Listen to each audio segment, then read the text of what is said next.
இது நம்ம கிச்சனில் இன்றைக்கி என்ன பண்ண போகிறீங்கன்னா கொழக்கட்டைக்கு மேல் மாவு அரைக்க போயிடும். இதுக்கு பச்சை அரிசி, நான் மாவு பச்சை அரிசி எடுத்துட்டுருக்கேன்.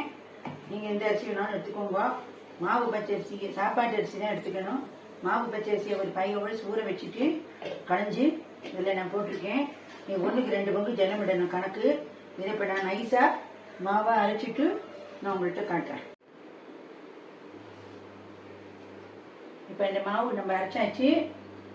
இதுக்கு நம்ம தேவையான ஒரு டேபிள் ஸ்பூன் அளவுக்கு நம்ம ஜலம் விட்டுட்டா போதும். இந்த மாவு நல்லா இதுவாகி வரத்துக்கு, ஒட்டாமல் கையில் வரத்துக்காக விட்டுக்கணும்.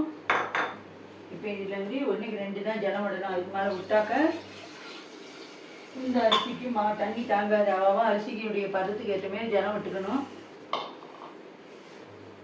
இப்போ இது நல்லா கொதி வரணும். இந்த தண்ணி இதில் 1 டம்ளர் ஜலம் விட்டுருக்கேன், எண்ணெய் விட்டுருக்கேன். இது நல்லா கொதி வந்த உடனே இந்த மாவை மேல் மாவுக்கு இது கடறணும். இந்த மாவு உப்பு கொழக்கட்டைக்கும் வச்சுக்கலாம், வெள்ளை கொழக்கட்டைக்கும் வச்சுக்கலாம், எள்ளு பூரணம் பண்ணலாம், தேங்காய் பூரணம் பண்ணலாம், கடலை பருப்பு பூரணம் பண்ணலாம், எந்த பூரணம் பண்ணினாலும் இந்த மேல் மாவு இது யூஸாக இருக்கும். இந்த மேல் மாவு பல மெத்தடில் பண்ணலாம். அரிசி ஊற வச்சு களைஞ்சி உணர்த்தி அதை அரைச்சி சலித்து அதை எடுத்து வச்சுட்டு அதில் கூட பண்ணலாம். இப்போ இந்த மாரி கலரையும் பண்ணலாம். அவனுக்கு எது சௌகரியமோ எது ஒத்து வருமோ இந்த மெத்தடில் பண்ணிக்கோங்க. பல மெத்தடில் பண்ணலாம். இப்போ இது நல்லா தண்ணி கொதி வரணும். கொதி வந்தோடனே பார்ப்போம்.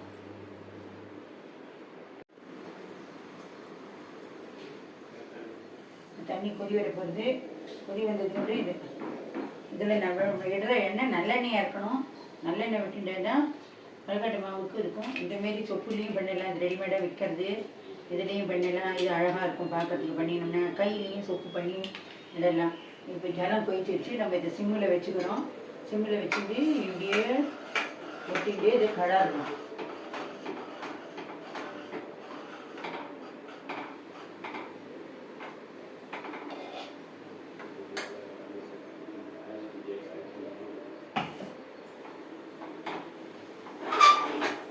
அப்படியே கலரிட்டே இருந்தால் இது நல்லா கட்டி ஆகிடும். இந்த வரும்போது அப்படியே வரும்.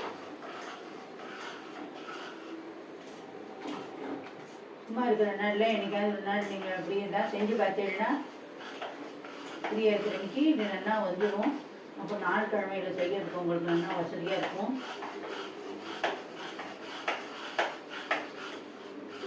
பெருசாக வச்சு கலராதிங்கோ, கட்டி தட்டி போயிடும். சிம்மில் வச்சு கலரிங்கன்னா உங்களுக்கு நல்ல வசதியாக நல்லா கலர்றதுக்கு வரும். நல்லா திரண்டு வரும். அதுவே நல்லா திரண்டு வரும். நல்லா அப்புறம் நல்லா இதை கலரி தாம்பாளம் அப்படியே வச்சிடணும். மாவு புழுங்கிட்டு கிடக்கும். அப்புறம் அதை எடுத்து போட்டு ஒரு தாம்பாளத்துக்கு எடுத்து போட்டு கையில் கொஞ்சம் நல்லெண்ணெய் விட்டுண்டு நல்லா மாவை ஊற்றி பிசையணும்.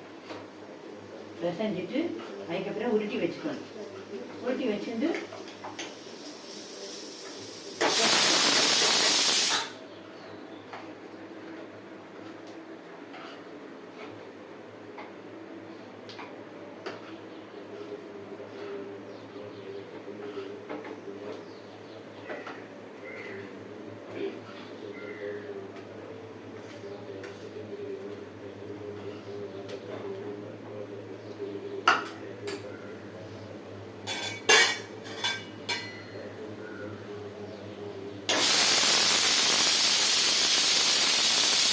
ஒட்டின்னு விட்டுனா இந்த மாரி எடுத்து போட்டு மறுபடியும் நல்லா பக்குவமாக வர வரைக்கும் அதை கலரணும்.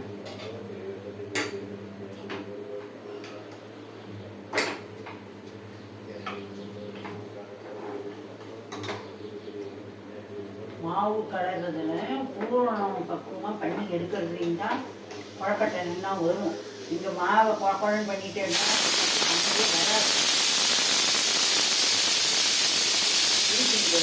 அதேமாரி பூரணம் நல்ல பக்குவமாக கலராமல் இருந்து அதுவும் வராது.